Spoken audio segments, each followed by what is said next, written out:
One small step for man. Welcome to Earth. One giant leap for mankind. What's up, man? It's lit. UFOs are real. What's up, everybody? Welcome back to the I Believe in Humans podcast. I'm your host, Justin. There's Dustin. We got Tomas. And we are joined today by a very, very special, talented guest, artist and author, Shannon Taggart. Shannon, how are you doing today? Great. Thanks for having me. Yeah, thanks so much for sharing your time. So Shannon, you have, I got the book right here. So you wrote and photographed this. It's more than a book. It was called a monograph. Is that when you kind of have essays and writings? Is that the correct term? Yeah, it's kind of a hybrid book. It is. So it's partially a monograph of my photography, right, but it also includes illustrated essays. And then I ended up writing a long text. Yeah. It kind of works like an index. So you can look up the pictures and then learn the stories behind the pictures. That was probably my favorite part. And it is called Seance. And what was really cool about this, I mean, you get your money's worth with this bad boy. It's like really high resolution photographs, which is amazing. I'm going to have to clear some room on my alien bookshelf back here so I can fit this thing in there. But I love these big, beautiful hard copy books. Everything now is kind of ebook style. So when this came in the mail, I was like thrilled. I was like, yes, something meaty that I can hold and kind of reference back to. So really amazing book. And then there was, you did a fine art sort of exhibition as well. I was going through your website, and did I see that you actually had like gallery exhibitions of your photos? Yes. So there's an archive at the University of Maryland, Baltimore County. Oh, nice. And they actually have some paranormal photography included in their archive. Like, I don't know if you've ever heard of Ted Serios pictures, which I do, are from the 70s, where he tried to project his thoughts onto Polaroid film. Really? So they have like all the Serios work. They also have the Eileen Garrett Parapsychology Foundation library there. So what?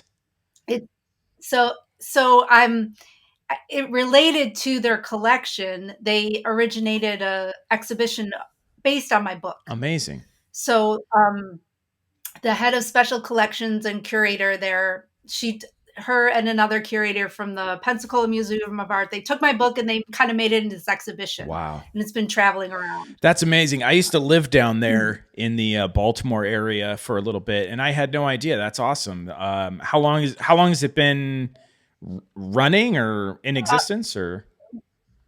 It's a special collections archive, and it's been a pretty major photography archive, like since the 70s. Yeah. But they have gradually acquired these other this things that connect to this paranormal or parapsychology. Very cool. And so, it's really an interesting archive. Yeah. And not very many places value or collect things related to the paranormal or parapsychology. So it's rare, but with a bunch of the Ted Serios that's amazing stuff they're doing a book about that's coming out with my same publisher. Oh, nice. The curator's there. It's such like a wacky, it's one of my favorite paranormal stories, the Ted Serios photography story. That's awesome. Yeah, the paranormal tends to be kind of the redheaded stepchild. Academia acknowledges its existence, but really doesn't. It tries to disown it and distance itself, right? Well, before we get into the book and too far, so Shannon, you are here, and the book Seance is around this. I don't even know what to call it. I mean, you have such a great passage here where you talk about this movement, this religion, it's called spiritualism. And you were out in this town called Lilydale, New York, documenting this fascinating movement of people that's been around since the late 1800s and very popular in the early 1900s. But before we dive too deep into that, I just wanted to kind of introduce you a little bit more deeper here. I see here that you're an artist and author. You're based in St. Paul, Minnesota. And in a past life, you say that you worked with publications as Time, Newsweek, New York Times Magazine, Discover New York, Wall Street Journal, and Reader's Digest. So you're kind of a jack of all trades. What were you doing for them? Were you writing articles, or were you working as a photographer for these publications as well? I've been a professional photographer since graduating college. Awesome. So I've probably done a little bit of everything. And before COVID, I was living in New York, and so my move now is post-COVID. Yeah.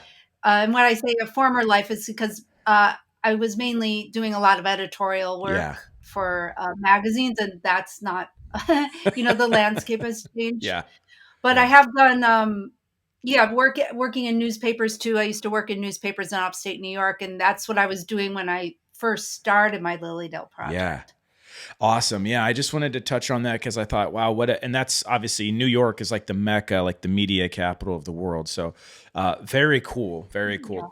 Yeah. Before we get too far into Seance in your book, off the bat, I want to ask, because I'm a huge Ghostbusters fan. My mom was like 9 months pregnant with me, ready to pop when the movie came out. How'd you get Dan Aykroyd to forward your book? That's super cool to me.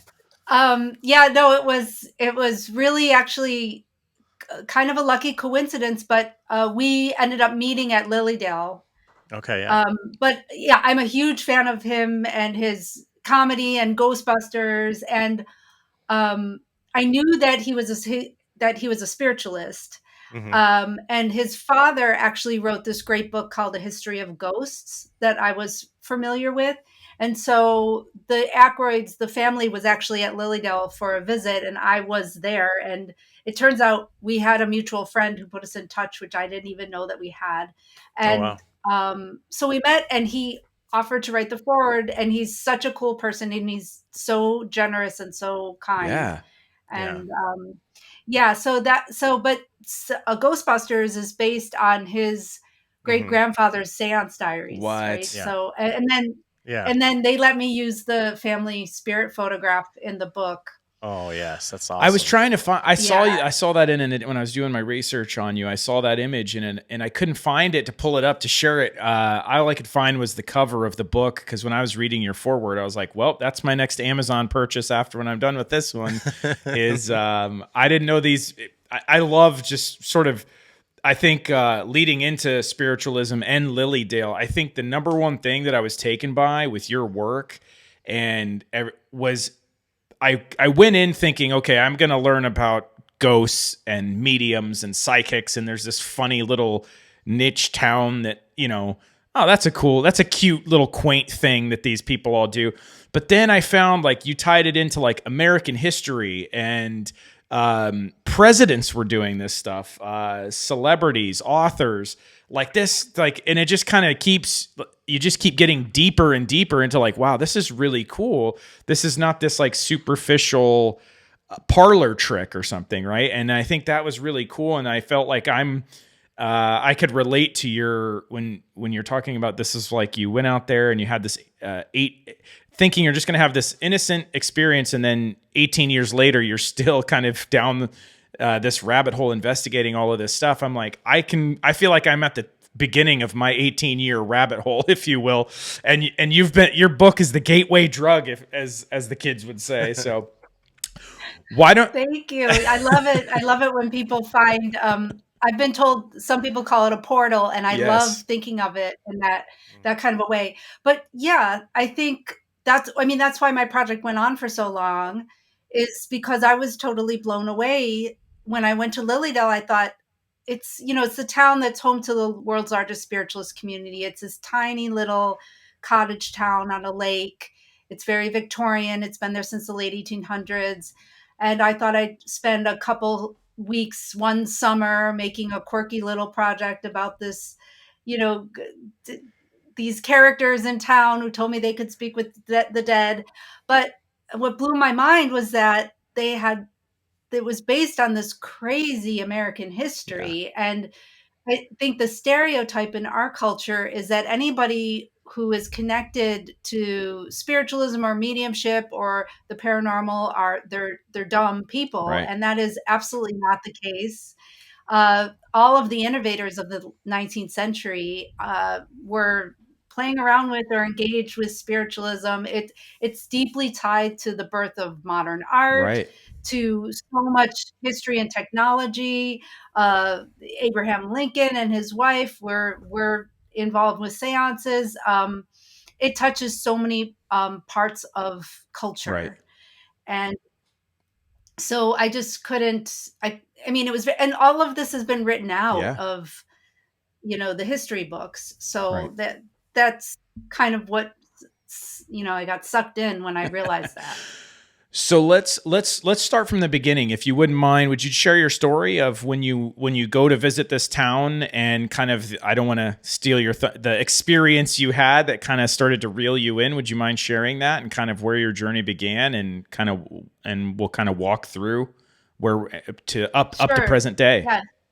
Yeah. So I grew up in Buffalo, New York, which is about 45 minutes away from Lilydale, New York, and I was raised Catholic.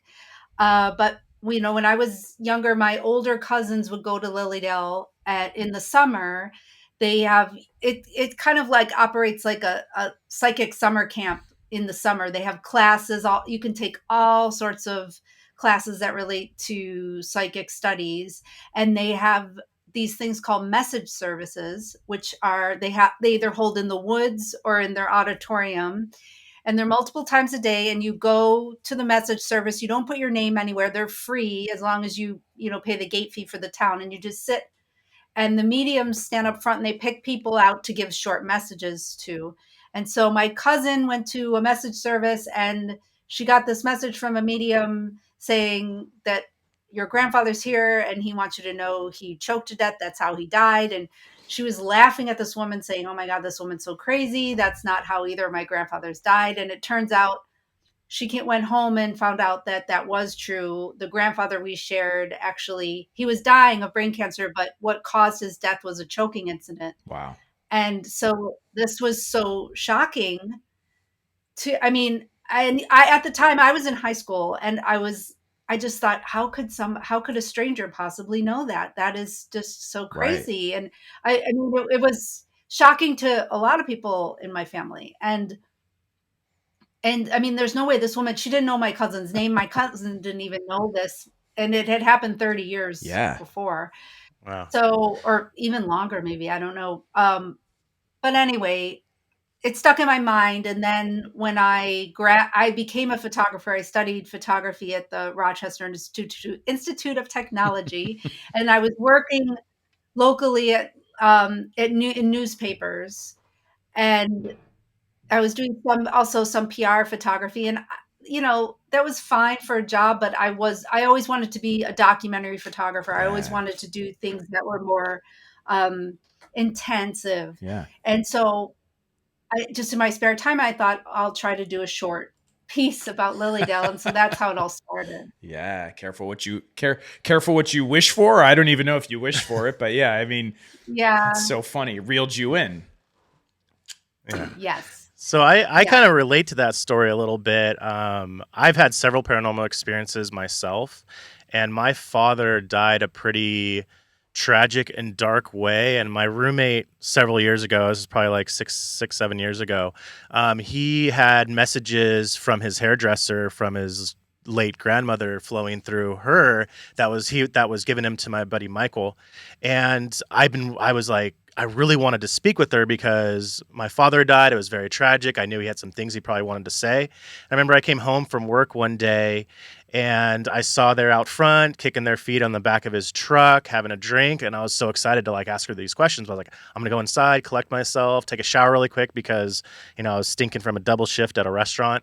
And I go in the shower. It's like a 5-minute shower. I'm like, washing up really quick, like speaking out loud to my father, like, hey, I know there's some things you probably want to say and get off your chest. There's someone out front you could probably speak through. And so if you have any questions, you should ask her. And I go outside. I was inside for maybe 5 minutes. She is gone, like long gone. I was like, what happened? Where'd she go? My buddy Michael's like, yeah, she just out of nowhere just wanted to leave. And so I didn't get those messages. But I think that it was my father, such a dark way that he died that she just probably didn't want to deal with it. And I asked him later, like, "Hey, have you seen her? Like, what's going on? I'd still like to meet her." He's like, "Yeah, last time I saw her, she said that she had to shut it out because as soon as she started opening herself up to messages for him, she said that she was getting voices from all over the place that she just had to close it off completely." So yeah, I've always been wanting to ask those questions. Do they still do those message centers out in Lilydale? Yeah, I think they're 4 times a day, every day. Wow. Oh Um, wow. and there's 3 different spots where they hold them.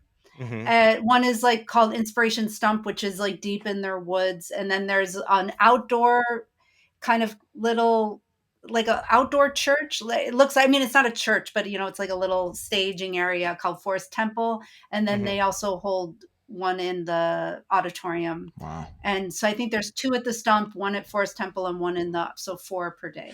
So, Okay, cool. And yeah, s- yeah, but you can also book readings with mediums too. so I imagine kind of like the way I first read the way I first came across your work was you were featured in an article on CNN.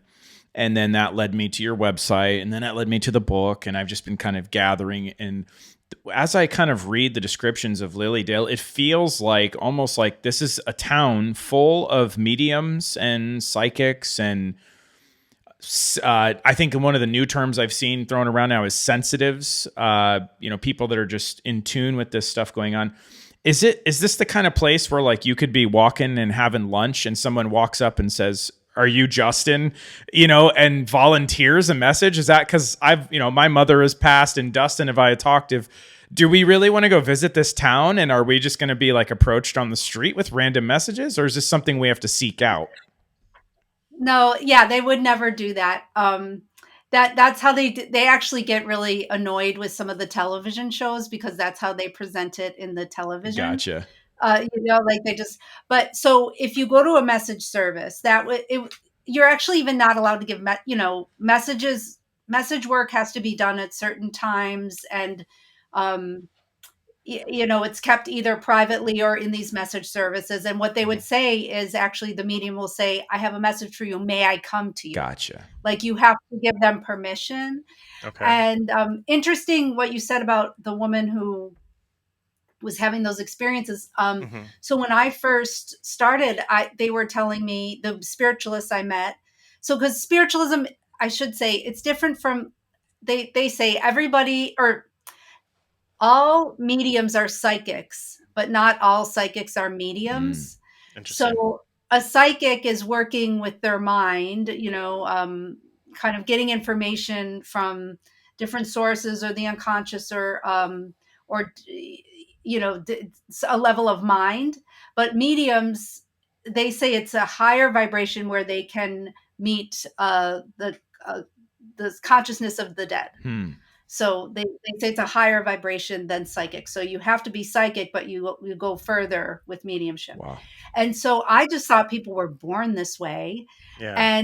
But what I learned early in Lilydale is no, they have classes that's called development circles, and where they would teach somebody like you just said, they teach you how to control your own abilities, or like it's kind of like a discipline. It's kind of like working out. Yeah. And Yeah. um, they do, even very seasoned mediums, they take different types of classes. And it's really fascinating because I've been places where people all over the world will come to meet so they can learn these techniques. And when you see people from different cultures speaking different languages, all different ages, coming together because they're having these they have this mental capacity that they work with, and they can meet and exchange information and talk sensically about what's happening with them. It's really fascinating. I mean, it's hard to deny when you see something like that, like Right. people who have nothing else, no other touchstone, um, but they can share these experiences that they have and how they work. And Have you heard of or looked into remote viewing at all? Are you familiar with remote viewing? yes, I'm confused a little bit about. I'm aware because I have and I'm aware of the UFO stuff like tangentially. Sure. I think it's such a crazy rabbit hole. I try to keep it over here. Sure. Oh, it is. It is. It's very charged Sure. stuff. Sure. Um, So so yeah, like remote viewing, remote. they say the similar things though. They say that's not, it's not something, it's something that we're all born with or capable of. And I'm not trying to take us down a UFO rabbit hole. There was actually studies for 30 years that were performed at Stanford University by Russell Targ and Hal Puthoff. And they would pull random people off and they would train them mental techniques on how to do this stuff. So that's just, it sounded very similar to what you were describing as mediumship and these people getting together and sharing best practices. And it's funny because if you can just remove the stigma, then people can actually feel open to share. It's funny what we can actually like accomplish and kind of progress the topic a little bit, and people can kind of fine tune, if you will, their skills. Yeah. So I'm familiar with remote viewing, but what I mean is that I'm not as familiar with the way it actually works as to how it's totally different, because I asked my friend, isn't it just like astral travel? Aren't they teaching you how to astral travel? Essentially, yeah. But she said that they distinguish it in some way because you're only going with your mind. You're actually not going with your astral body. Right. I don't know. Like, I'm a little confused about okay. the mechanics of it. And I'm also confused if remote viewers ever talk to dead people, or if they're just using their mind. Is it purely psychic? Like, interesting. I don't want to derail the conversation, but yeah, I mean, and obviously that study began with military and intelligence agency funding, so they had a very unique and dedicated purpose. This is a very different I guess desired outcome. It doesn't seem though as anyone in Lilydale is attempting to weaponize their mediumship, right? So we'll table that conversation for episode 2 with Shannon Taggart, remote viewing. We've all done our homework, but I wanted to get us back to spiritualism because I am super fascinated by this, and I just wanted to kind of read a quick passage here about kind of the duality of spiritualism. And this was like, you summed this up in like a short paragraph here. You said that spiritualism is a crossroads where many opposites meet: life and death, religion and science, art and evidence, past and present, mind and matter, reality and fantasy, self and other. These dualities swirl and blur during spiritualist proceedings. The overlap between spiritualism and photography is especially fraught with uncertainty. How do you photograph the invisible? So I thought that basically encapsulates everything that, like, when I'm like looking at your photos, I'm reading your work, and I'm just thinking, I don't even know how to like accept this information, because you're playing around with light, you're playing around with open exposures, and it's kind of like the whole experiment is what's the phrase? Pareidolia effect, where it's like, if you're a believer, you're going to see like, wow, Shannon is capturing spirits and ghosts. And if you're a complete skeptic, you're going to be like, oh, she's manipulating the camera and all of this stuff. Could you just share about how do you capture the invisible, and what was your focus in terms of, are you skeptic, believer, somewhere in the middle? Are you just living in this kind of gray area? Okay, so I'll answer the last part first. Okay. So, I started up. So what I usually say, and this is not a cop out at all, I only have more questions. Yeah. Like, now that, and I started off thinking maybe I'll figure out if this is real or not. Right. You think there's like a finite solution, but the finish line keeps moving farther away. It's very ambiguous. I mean, I've seen things that I believe in my heart were completely genuine. Wow. And had completely genuine experiences. I've also seen the most insanely hilarious, ridiculous, like the comedy that comes about, like when you're seeing somebody who's presenting as if like they just, there's a lot of performative aspects. Sure. There's a lot of different ways of doing this, and sometimes it just becomes pure comedy. Yeah. Like there's moments where I just feel like I'm in a Christopher Guest like Best in Show kind of scenario. So there's that, and I love that too. And then there's this has been actually very rare, but I have very rarely seen people who I think are really negative people who are just trying to make money. But that was actually really the exception. Yeah. For the most part, for I would say almost 99% or more was genuine practitioners who were called to do this work and who were not making a lot of money. Yeah. So I'd like to say it depends on, and sometimes I'm there and I'm seeing a thing and I'm thinking this medium is just playing with time, like she's just having an experience of time in a way. And then other times I'm like, no, they're really talking to somebody. And then other times I'm like, oh, this is such bullshit. Yeah. I think we've all been there. Yeah. Yeah. I mean, so it's very ambiguous, but I think that the whole issue of fraud or the true and the false, we don't really understand how that operates. And I believe it's a necessary part that's kind of baked in. Yeah. And that, like when you have things like this, it ties into things like performance and acting and theater and also timing and chemistry. And so I just came out with like actually a student of mythology and anthropology and shamanism. And like, I mean, I'm building a library that I draw, like, it just kind of like blew my mind open. And now I'm kind of like a student of consciousness. Yeah. So, but as far as the photography goes, my first love is photography. I'm an absolute 100% photo geek. Mm-hmm.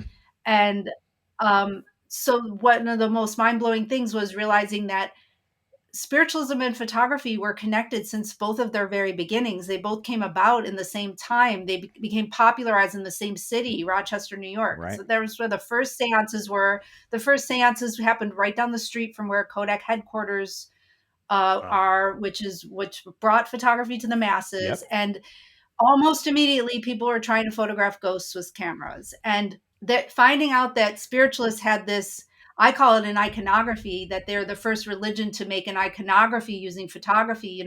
It's kind of like spiritualism is to photography as Catholicism is to painting. They were creating these images that spoke about what they were experiencing or believing. And it's also the spiritualist history of photography is one of the wackiest, most bizarre. It's to me, that's why I got totally sucked in, because it is the most oddly strange moment in photographic history. Yeah. And when I saw those vintage pictures, which by the way were not in any photography textbooks that I had ever studied from, it was totally written out of photo history until I left out college. Right. It's now there's a whole renaissance with looking at spiritualism in relation to art that's happening now that was absolutely not happening when I began. And so I wanted to know, I had to start researching. I had to become a researcher because I had to know what these pictures are so weird. They are. How did they come about? What did they mean? How are they used? And so, that's why the book is the way that it is, because if I just showed my pictures of Lilydale, I'd have to do a whole song and dance about like why it's important and why it's interesting. Yeah. And so the book does that. The first half, the first like third of it is like this introduction to this visual history and all this stuff. Yeah. And when I'm looking at, there's a lot of like double exposure, long exposures. It seems like you're shooting in low light. You're shooting in red light, which if I remember correctly, I was reading in the book that there's something significant about red light. That is there a claim that like in like the red light, does it help the medium almost like deafen their other senses so that they can tune into their sixth sense, if you will? Is that what this, like, Tomas, there's one where this gentleman's sitting in a cabinet. You call this a medium cabinet, right? Oh, yeah, or yeah, yeah. where they draw the So curtain. it's So how are you shooting photography in like a dark room with a single red light bulb? That's you're well, incredibly gifted. That's amazing. it's very interesting because the reason spiritualists use red light is because of cameras. So, if you ever have been in a black and white dark Right. room, it's under a red light. Mhm. So early on, back in the day when the mediums were saying they were with spirits and presenting spirits, they allowed photographers in almost immediately. And if they used a red light, they could operate with their camera, They could see. like as if the seance room was just a dark room too. Mm. And spiritualists kept that tradition. So often, if you ever go into a seance situation, which that's another thing in spiritualism, now it's very often what you see on like the Long Island Medium, where it's just a woman with their hair done, Yeah. having a conversation in a room, and people are just talking, and the lights are on, and there's nothing weird about it. Yeah. Um, but but spiritualists have always had these dark room seances where they try to. It's kind of like they try to make things happen physically, and they use the lack of light in this sensory deprivation kind of way. So the red light, Right. that's where that came from. And so I was in all these, and these are not ideal situations for photographers, Correct. obviously. Correct. So Yeah. so this image that you have on the screen, so I started using a tripod, which before I did this project, you could not get me to use a tripod. Like I would handhold every picture, but it was just too impossible. So this is like an early photograph where I was in this, it was called a transfiguration. They were trying to do transfiguration, is when they use the red light and they try to change their faces and see if people can see spirits over the face. Whoa. And so this woman had the red light, and I was trying to make just a very straightforward picture of her holding the red light, and everybody in the room was saying, "Oh, I see another woman. It's her face is right. It's just like your face, but it's not your face. It's right next to you. It's like floating right next to you. Oh Oh, maybe wow. it's your grandmother. Maybe it's your doppelganger. Maybe it's that voodoo priestess Marie Laveau." Wow. And I did not see the second face. I saw a woman holding a flashlight, and I was genuinely trying to just make like a documentary picture. And when I got my film back, I got this picture, Wow. which was an accident, but it was more psychologically true to the event Yeah. than any picture I could have made. And so Wow. I started having a few things like this started happening. And then, I just started playing with, so there's a lot of different types of pictures in the book. Yeah. There's very straightforward documentary pictures. There's like archival images of artworks. And then there's my more experimental Like artistic. the goose here and the water is kind of has this like aura Yeah, effect on it. yeah. Yeah, so I started really playing with the medium of photography and like the glitches or accidents or things that, Yeah. being really playful with the media to see if I could, use it to talk about the invisible. So the whole project became about using photography to look at spiritualism and using spiritualism Yeah. to look at photography. So it became this kind of like feedback loop. Yeah. So the book is really as much about the photographic process as it is about spiritualism. Right. And so that there was no other way to do that. And in there, the last essay in the book, J.F. Martell writes about that aspect of the Yeah. of the Yeah, and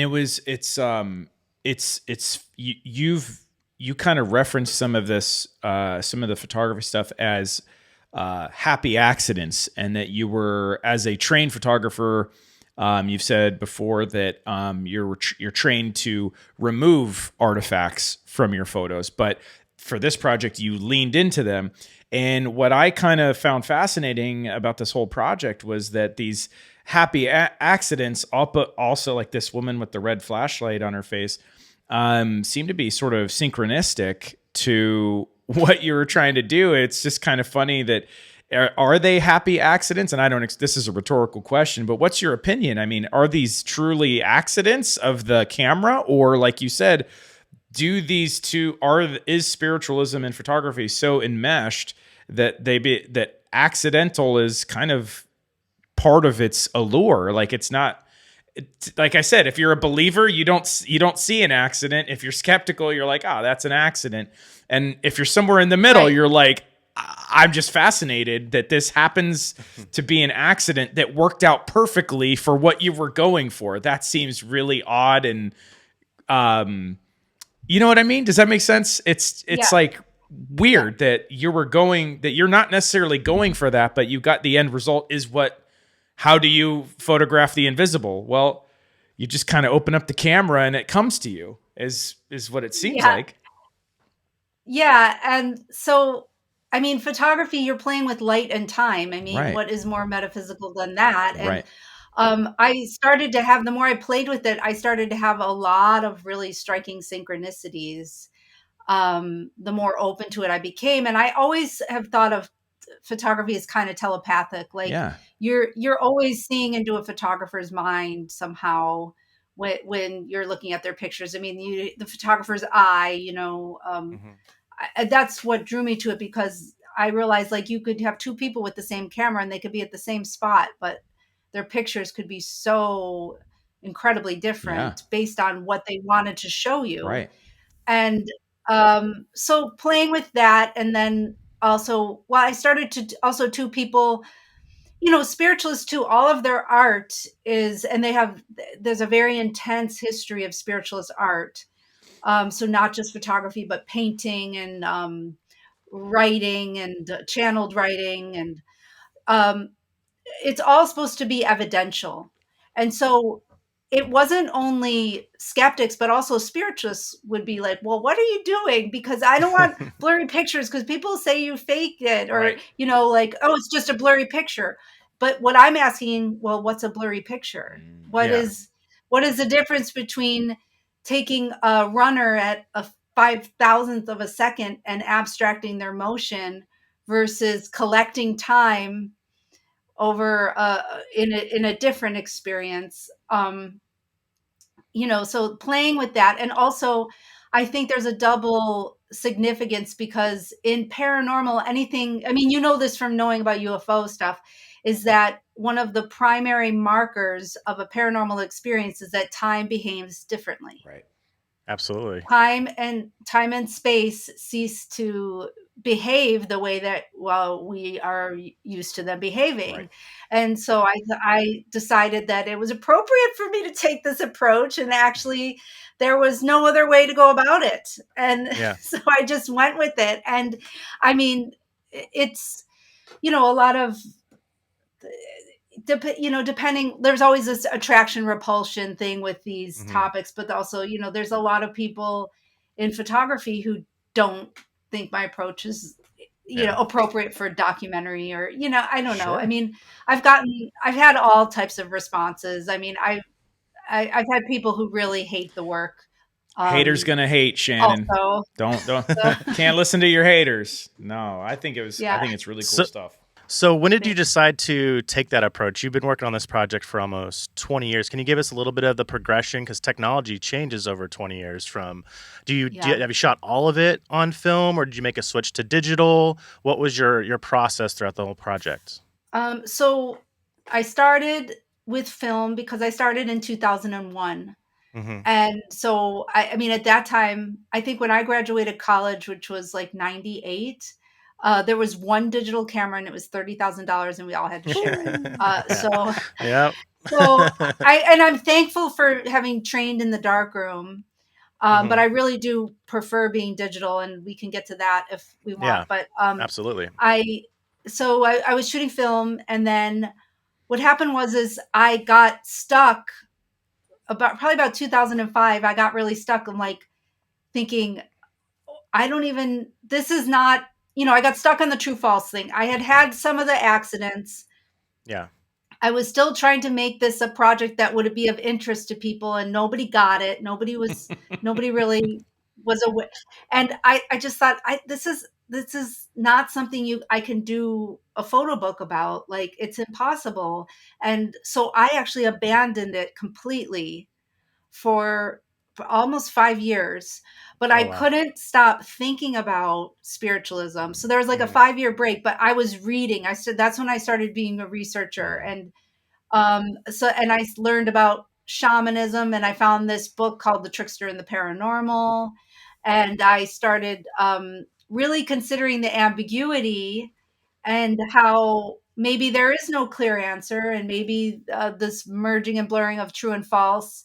And during that time, I did a separate project, a portrait project, where I did so many long exposure tests. It's insane, because I wanted to really figure out. And I did decide that there was something going on with the long exposures, because once Mhm. you open the shutter, you really cannot control. Even you can think you're going to control how it renders, but you cannot.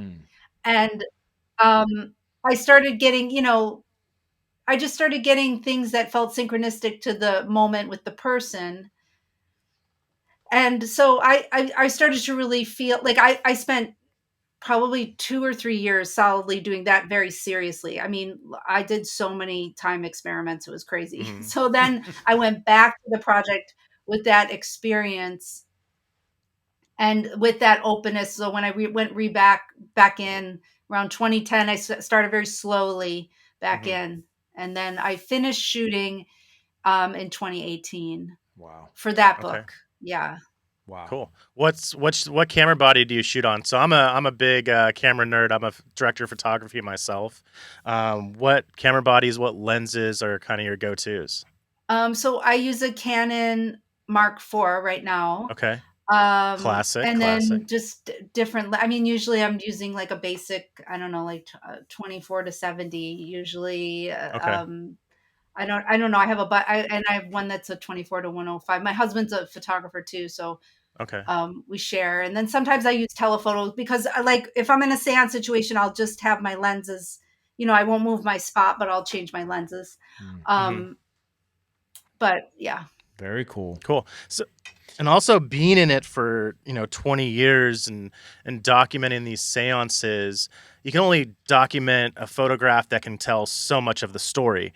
I know that being in those type of situations, it's just really feeling that energy yourself. That's the biggest piece of evidence that you can gather. It can't really document that on a photograph. What's like the most profound experience you've had with this project that really sticks out in your mind? With as far in terms of photographs, like, Photographing the seances and the experiences, okay, um, creating that yeah. project. So messages would be different, but as far as like the pictures go, I ended the book with some pictures I did with this medium named Gordon Garforth. Hmm. And the very well, so one story is that I tell this a lot, where he told me his hands get big during his seances, and I was Interesting. thinking, okay, I'm not going to see that. That's probably not going to, because a lot of times people will tell you you're going to see these things, and it's very subjective experience. Hmm. But I sat in the red light. He was in the red light. I was like 6 feet away from him.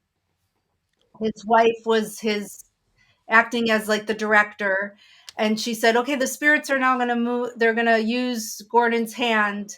They're going to work with Gordon's hand. And so he put out his hand and he moved it in front of his body, and I saw his hand just like skip into this gigantic hand. Oh wow. And I like screamed because I couldn't believe it, because it did not look like a glove or a prosthetic, but it like got big, and then he just moved it back and it was gone. And Oh wow. I was like, ah, and everybody in the room was like, oh my God. And then I was thinking, okay, did they see that gigantic hand, Yeah. or are they just screaming because I screamed? And then I was convinced that I had hypnotically rendered the big hand, because Yeah. I was prepared for it, and that I would get a normal hand on my camera. But no, I had like this gigantic hand. It actually looks like one of those foam football, like they have in Yeah. when The you're big at a number football game. ones. Yeah. Yeah. So It's was that with it's your It's in the book. was that with your naked eye, or was it through the lens of your camera that you saw that? that was just like, I don't even know what exposure it was, but like Hmm. it was a longer, it wasn't that crazy long of an exposure. So yeah, that's it. It's towards the end. And then the very last photo spread of the book, Gordon, I had taken pictures of Gordon in like he did this impromptu trance under a security light. And I mean, it was like so low light. It was like this green low light. And I took these really long exposures. And he said, "Oh, my face will change." And so, they're really long exposures and he looks really Yeah. different in a lot of these pictures. And so I said to him, or I showed him some of the pictures. And there was one where he looked like he had this like little mustache. And I didn't like the picture. I thought it was creepy and I wasn't going to give it to him. And then he saw it on my screen and said, "That's the picture." Oh, And wow. so I just put these pictures on a thumb drive. I didn't think about them again.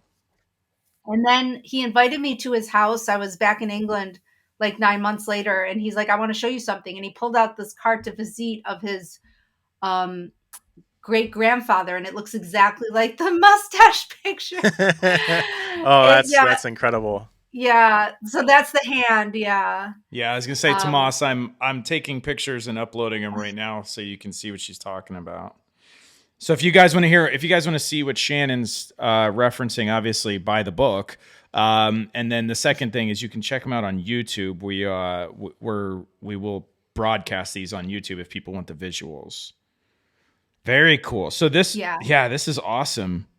And then the fact that you have those, like, I love the fact that you're a photographer, because a lot of the times with paranormal, high strangeness, anything to do in this, in kind of this, I don't know, phenomenon, niche, it's mostly eyewitness testimony, and we're storytellers by trade. We work in film and stuff, and I love to write. And I really do love the stories and I love the backstory, but nowadays everybody's pushing for data, evidence. And even in the early 1900s, it seems like they were trying to do the same thing. And it's so awesome hearing this from a photographer who your main goal is to capture. And that's like the golden egg, is we all want photographic evidence, right? Because we're visual creatures of our five senses. I think we rely pretty heavily on our eyes. And seeing is believing for us, right, as human beings. What is you mentioned that you asked for clarification when he said, what was your most kind of awe-inspiring moment? And he clarified, Dustin led you down to photographic, but is there an experience that isn't captured in the book, or that I know you mentioned that sometimes you've seen things that are like 100%, you're like, I don't know how they did that, and it's very moving and touching. Is there something that's just like happened and you're like, okay, like I'm a believer, right?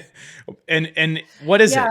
Well, it's actually, I think it's referenced in that CNN article, because like one of my very close friends is a medium, and we became friends through this project. And when my mother died, we were texting, and right after my mom passed, my brother and my sister were like, "Oh, we're gonna get tattoos for mom. Like, I'm gonna get this," and my sister, "I'm gonna get that." And like, I was just like, okay, whatever. Like, I was burnt. But then the next morning I get a text from my friend Lauren, and she's like, "Well, you're gonna think I'm crazy, but your mom came, and she was this long text about all the things my mom was doing."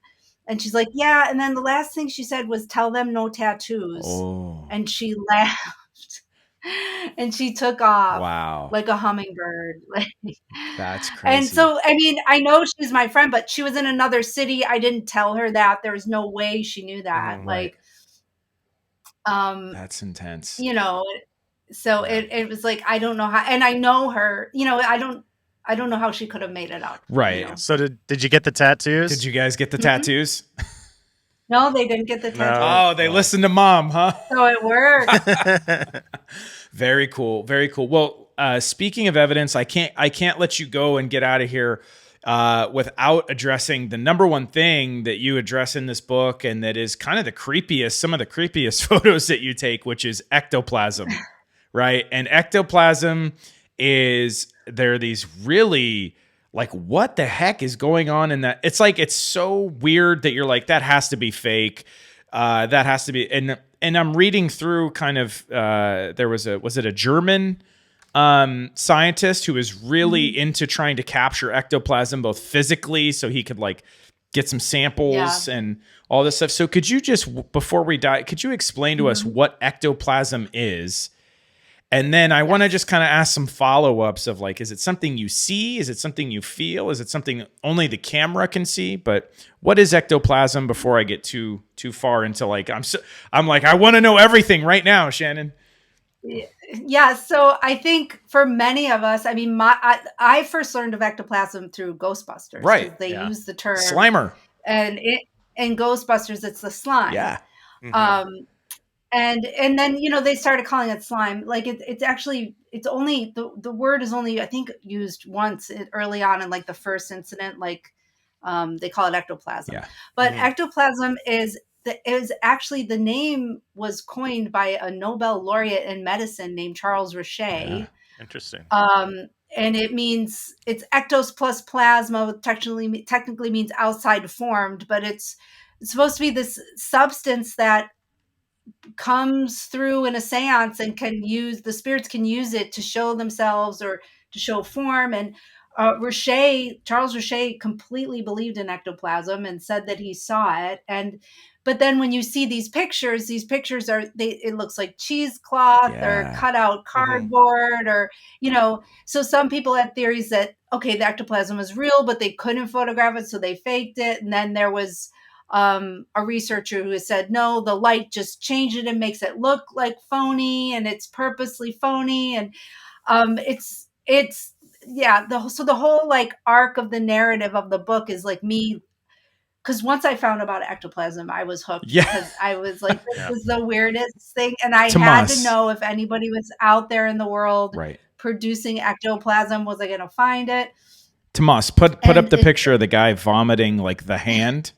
This is an ectoplasm, right, Shannon? So this is an ectoplasm. And this is very common to see, like hands. I see people are vomiting faces, like clear images of people's faces in their ectoplasm cloud. So that's supposed to be this physical representation. It's like a paradox. It's like a substance that's both spiritual and material, and it comes from the medium's body, and it's very dangerous. It's like, you know, supposedly like if you turn on the lights, it'll get sucked into their body and they might die. Oh and my God. There's all this lore about the danger of ectoplasm. And this is Kai Mugi. He's a medium from Germany. He's the most controversial medium in the world right now. Oh, wow. And I was in touch with him. He's such an interesting person. Like probably since 2008, and I finally photographed him in 2013. And there's a whole chapter devoted to when I finally saw this ectoplasm, which felt like seeing those vintage images jump to life in front of my eyes. This is one you took. You took this photo. Yeah, I took this one. And so what I did is I interviewed him about why you're doing it. What is that? Why does spiritualism use such a substance? Like, and so the whole chapter 7 in the back is all like me posing questions, and he very eloquently says why and what it is and what the purpose of it is. It's kind of like to be a mind fuck, to blow minds. That's kind of what he I love it. His whole take on it. And that it has to be this strange, because seeing something so strange opens up something in your consciousness that could not be opened otherwise.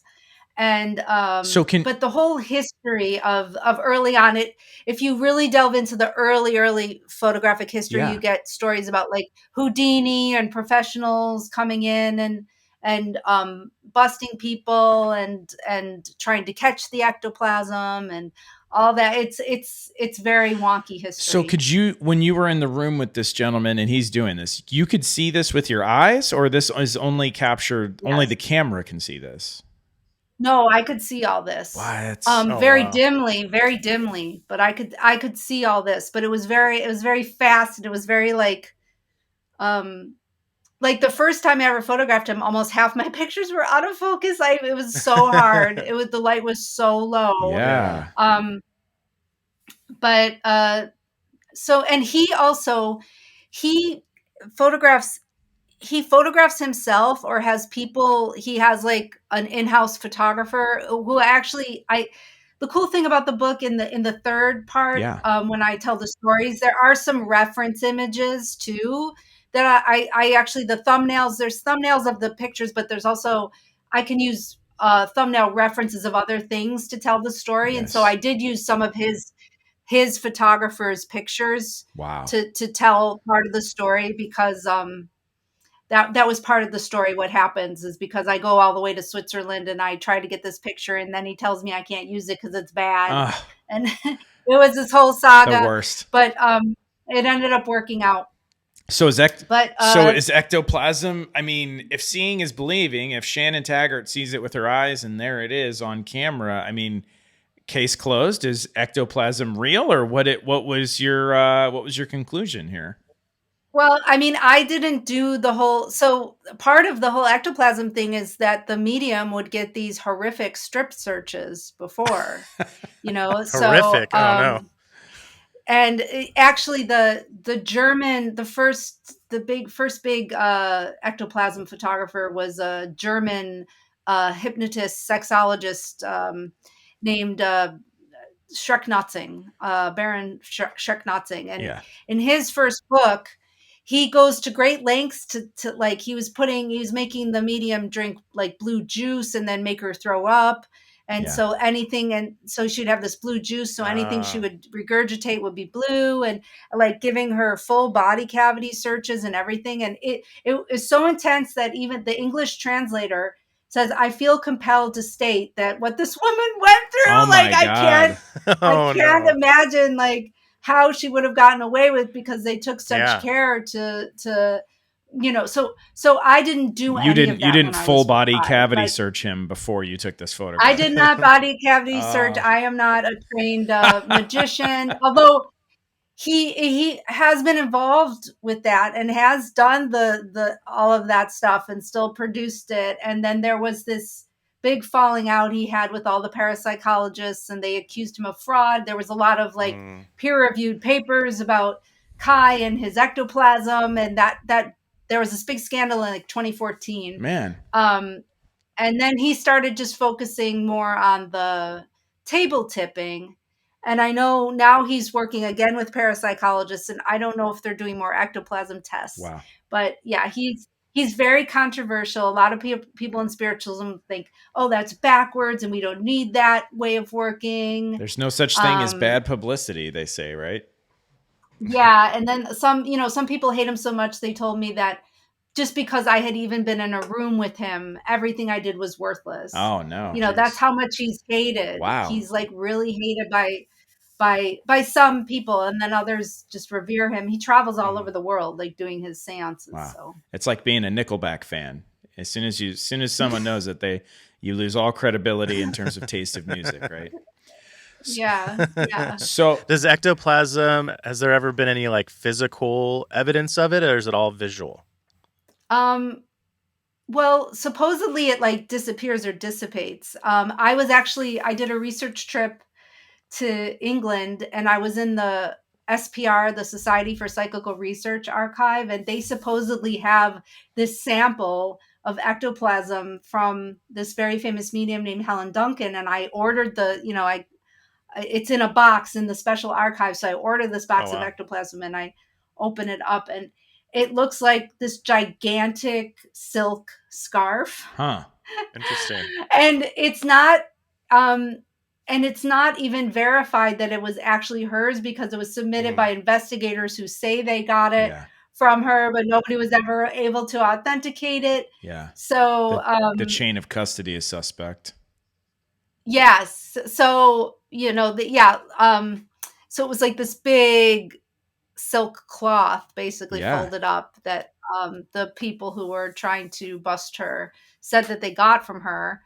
And she too, like, see, she's tied. There's all these also, there's a little bit in the book about these seance outfits. Like, it's very S&M-ish. Like, they put them in these, they give them these horrific searches, and then they sew them into, some of the women were like actually physically sewn into these so that they can't outfits. cheat. And then, and then they were still able to do it. I mean, wow. That is crazy. So yeah, that's. And that's kind of that. It's so funny how, like you were saying, like photography and spiritualism is enmeshed, and it's like the science, the attempt to scientifically validate or destroy these claims is kind of what gives spiritualism its weird style. Is that fair to say? Like it kind of has this unique style because of this S&M, and then but your pictures also have this weird Victorian roots. I mean, it's such a fascinating tale. And I mean, we didn't even get to scratch the surface of, like, you've got the women's suffrage movement is coming through there. Like, we didn't even talk about, you've got Susan B. Anthony stopping by. Spiritualism was at the forefront of progressiveness in the early 1900s. I guess this progressive is kind of a newer term we're using nowadays, but can you touch on just some of the American history? Like you mentioned William Mulmer, and he famously took that picture of Mary Todd Lincoln with Abraham's supposed spirit behind it. So could you just touch on how spiritualism kind of intersects with American history a little bit? Yeah. So spiritualism, it actually came about in this this area of upstate New York called the Burned Over District, which that's where Mormonism was born. Joseph Smith, the Shaker movement, what became the Seventh Day, the Jehovah's Witness, the Seventh Day Adventists started there. The women's rights movement also started this area. So it's like this hotbed of radicalism. Yeah, for real. And and then Rochester was like the most radical city, and so spiritualism started, and it immediately kind of paired with the women's rights movement because spiritualists believed that men and women were equal. A lot of the Quakers who were abolitionists who became the early spiritualists, and spiritualists would allow women to speak on stage. Wow. And it wasn't technically illegal, but it was very dangerous for a woman to speak. And so that Susan B. Anthony used to go to Lilydale because it was one of the only places that she could speak on stage. Right. So the spiritualist movement supported the women's rights movement in a very important way. And there's a great book called Radical Spirits, written by a Harvard scholar named Anne Brody. And she says in the foreword to her book that when she started the work, her colleagues were horrified that she was telling this story. And she said, well, I'm telling the story because it's true. And they were like, you're tainting the women's rights movement with this, ghost stuff. Yeah, whatever. Yeah. But it was absolutely, and also, there was these trans women speakers were on stage, but they were speaking as men, like they were embodying men. Right. And so it was kind of part of the vehicle. They used the spirits to kind of like make everybody used to seeing women on stage. So Lilydale was hosted a lot of famous suffragettes. There's a picture of in the book of Lilydale, Susan B. Anthony at Lilydale. Yeah. Out like in a tent or something. There's like a group of people. I remember that photo. Yeah. She's with the suffragettes. And it's almost it's fitting because the spiritualism movement was in a way started or began with the Fox sisters, correct? Who were communicating, as you said, with a spirit that was buried beneath their house with like coded knocking or something. Yeah, so they're young girls, so that it's the spiritualism really started. They were in this cabin and it's outside of Rochester, and there was a spirit there, and it was knocking, and they knocked back, and they started using this letter coded rapping, and that's what they first did on stage in seances. And I mean, when they were doing it in the house, it hundreds of people came to the house. And the story is really fascinating. It's a fascinating ghost story because the knocking wasn't just heard by them. Like for like 3 previous families who lived there had heard the knocking, and at the end they did find bones under the property. So it is actually like it as with anything in spiritualism, it's this very ambiguous story. And the Fox sisters became super famous, and then they said they were frauds, and then they recanted their confession. And this was, later after the money had got involved, and they became alcoholics. Oh my God. Their story is just so wild. It's It's made for Hollywood. It's totally fascinating. Yeah. Well, let me ask you the last things I just want to wrap up are the kind of the two things that keep me going, whether it's ghosts, UFOs, Bigfoot, whatever strange stuff is out there. I'm fascinated by a couple of things that I've stumbled across with various witnesses and investigators. You mentioned briefly that the Fox sisters and that this stuff started to follow them around. It almost felt like you were alluding to what in paranormal investigators refer to as attachments, or what is now being called the hitchhiker phenomenon. And this is one of the reasons why Dustin is afraid to go ghost hunting with me, is he does not like the idea of bringing his stuff home with him, these attachments or hitchhikers. Is that something that you came across in your, or continue to come across in your investigations? Is there any credence to that? You do find it a lot with the ghost hunting situations, and even like, so there's this crossover between like the paranormal ghost hunting stuff and spiritualism, and that largely I would cite that back to the skull experiment, which happened in England, which was a bunch of spiritualists who started really playing around and made this very powerful imagery using technology. There's actually going to be a movie about them coming out. Really? And so spiritual started, but a lot of the ghost hunter groups, they don't have a practice or an intention, let's say. Sure. And so spiritualists believe that, they're working with their spirit guides, and the intention with all things spiritual is to be of service. And it's, so I run into this a lot. I'm sorry if this gets too complicated, but people, think spiritualists are witches or pagans, or like, or ceremonial magic is the same as spiritualism. And spiritualists, it's shocking to some to know that they don't see themselves as occultists. They hate being called occultists. Sure. Because they see it like it's a natural capacity. They're working with natural law. And so just tiny distinctions. Like if you went to a medium and said, I want to talk to so-and-so, they would say, I don't do that, but I'll open the pathway, and whoever's going to come in is going to come in for you, and they're going to say whatever they say. Where it's like that's where you get into what the difference between spiritualism and necromancy is, because necromancy might do a ritual to call a specific spirit down and try to have them you obey your orders, right? Or that's and people do there are people who practice that, but that's not but so getting back to the technology thing or whatever, I noticed with a lot of the group ghost hunting stuff, it's very loose and it's more about play and fun, and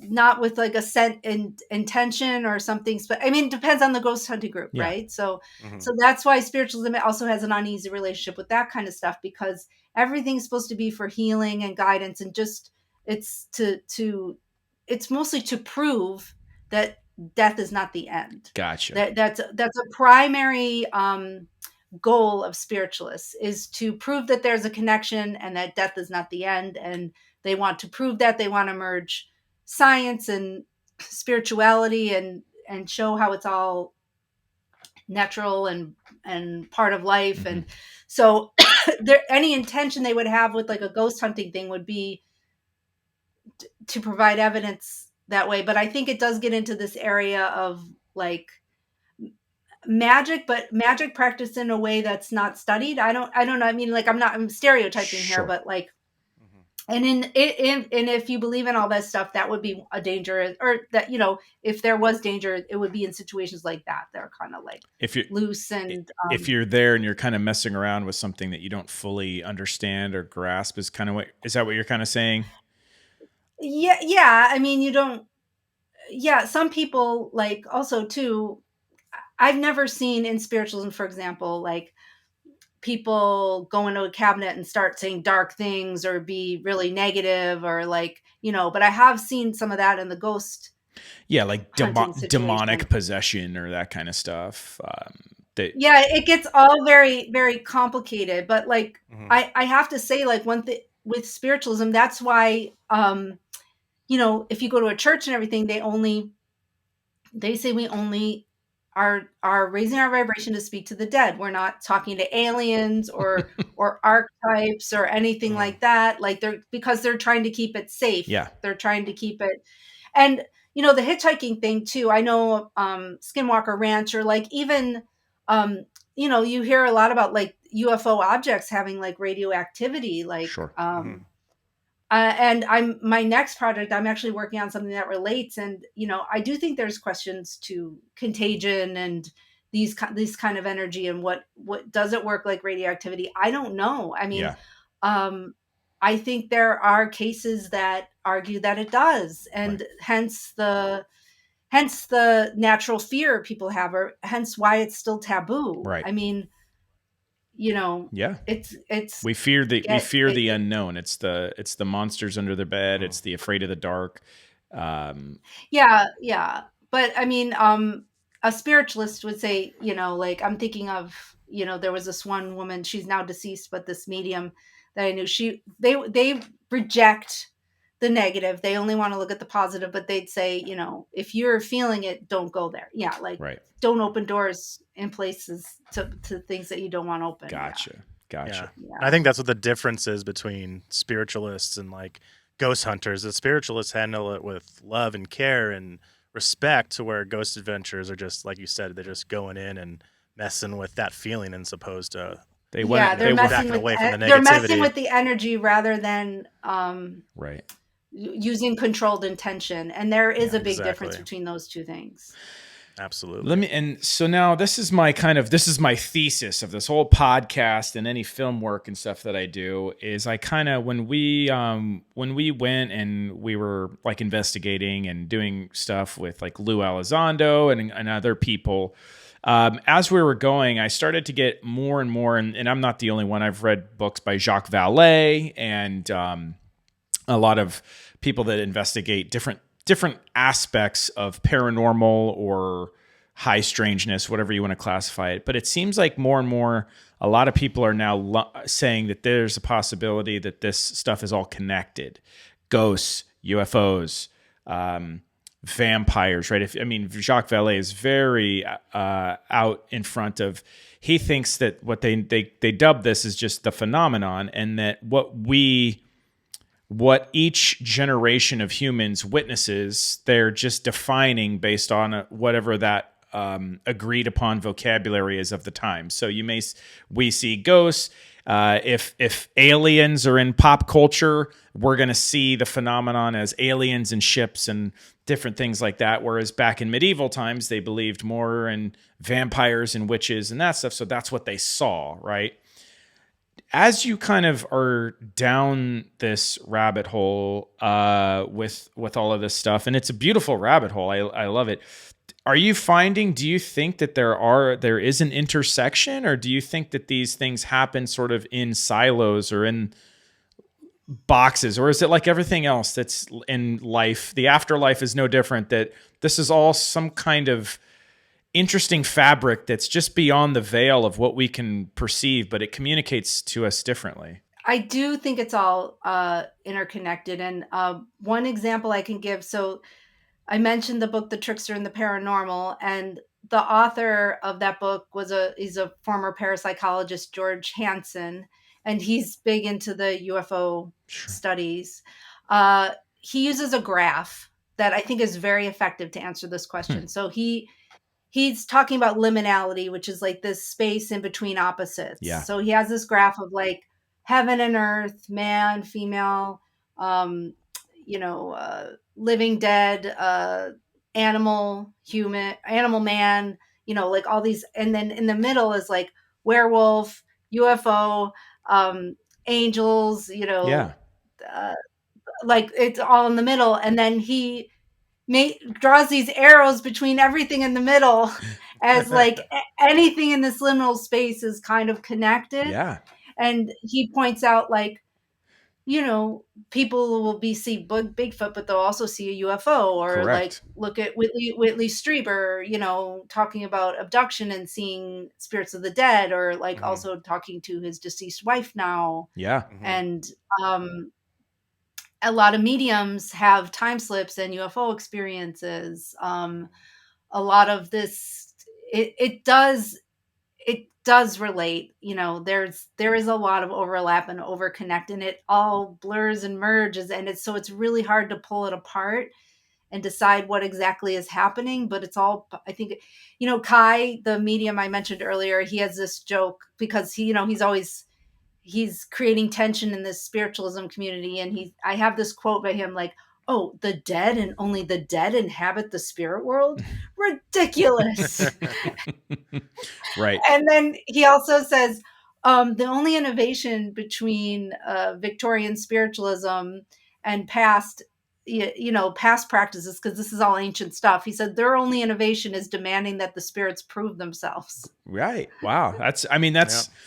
it's simple, but it's effective. Yeah. It's like why you mentioned shamanism and all this stuff. And yeah, you're right. Our ancestors, early man, has been claiming to connect with gods and being driven and deciphering, receiving messages for thousands upon thousands of years. So yeah, he's kind of right. It's like the only thing that's changed is we're just demanding that it's that scientific mindset now. We've moved from a shamanistic culture to like, yeah, I'll believe it when I see it. So we want science to explain everything around us.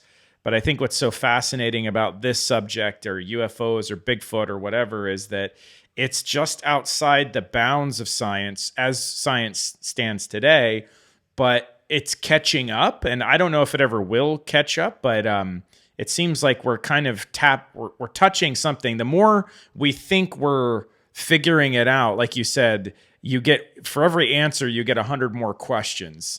And then you need more technology and more stuff to go chase down those extra questions or rabbit holes. So it's really the pot of gold at the end of a rainbow. I've joked before that this is like some fantastical treasure map that we're all looking for. X marks the spot. I'm not sure there is an end conclusion, but damned if the journey isn't fun and exciting, right? Exactly. Yeah, it's fascinating. It taps into our deepest questions about ourselves. Right. So Shannon, we'll let you get out of here. Thank you so much for your time. What are you up to now? So obviously we want people to go and support you as much as possible and buy the book Seance. You can go to Shannon Taggart, TAGGART.com. And you can get the book. I got it off Amazon. I don't, if that's the best place to get it. Yeah. What else are you working on right now? How can people support you and communicate and reach out to you? Where can they find you? So yeah, my website, I have a mailing list where I let everybody know. I'm actually doing 2 live book events next weekend in New York City. Cool. February 12th and February 13th, and in support of the book. And then in July, the last weekend of July, I'll be in Lilydale. I have a 2-day symposium. That's right. With it's in the spirit of like the Fortean festivals, where it's like all different kind of topics that pertain to spiritualism and the weird and the strange. And one of the topics will be Ted Sirios, who I mentioned earlier. Yeah. And this line between creativity and the paranormal is big for me. So that thread runs throughout the program, and all of that is at my website. I have an event link, and I'm working on a new book. We won't have time. We'll have to come back to tell about that. Yeah. And that'll be out in February 2024. Oh, wow. So all updates and everything will be on my website. So there's just, you can sign up for my mailing list, and I don't do tons of mailers. It's just like, just news, basic news. You're not and then Instagram and Twitter. I'm on Instagram and Twitter as Seance Book. Yeah, absolutely. I think that I'm definitely going to be there. I just realized I think you're going to be out in Lilydale on July 27th, if I remember correctly, which is my deceased mother's birthday. So it would be fascinating to show up and see, hey, Mom, how you doing? Right? We'll see if she decides to reach out or not. So count me in. I'll be there. I want to go. Cool. Yeah, absolutely. So thank you so much for joining us, Shannon. You've been awesome. And thank you so much for stopping by and enlightening us on this weird, wonderful roller coaster ride of spiritualism and all things paranormal and phenomenon. It's been fun. Thank you. Yeah. Uh, Great. It's been fun. Hopefully I can come back sometime. 100%. Yes, absolutely. Absolutely. So, guys, you can check us out on Instagram, TikTok, Twitter, Facebook. And if you want to see some of the images, and check out this episode on YouTube so you can follow along with some of the images, beautiful images that Shannon was referencing while she was discussing, please head over to our YouTube channel. Give us a like, follow, comment, subscribe, all that good stuff. Helps us build our audience. But until next time, Dustin, don't forget, it's okay to believe. You're not alone. See you next time. Thanks, guys. Bye. Bye.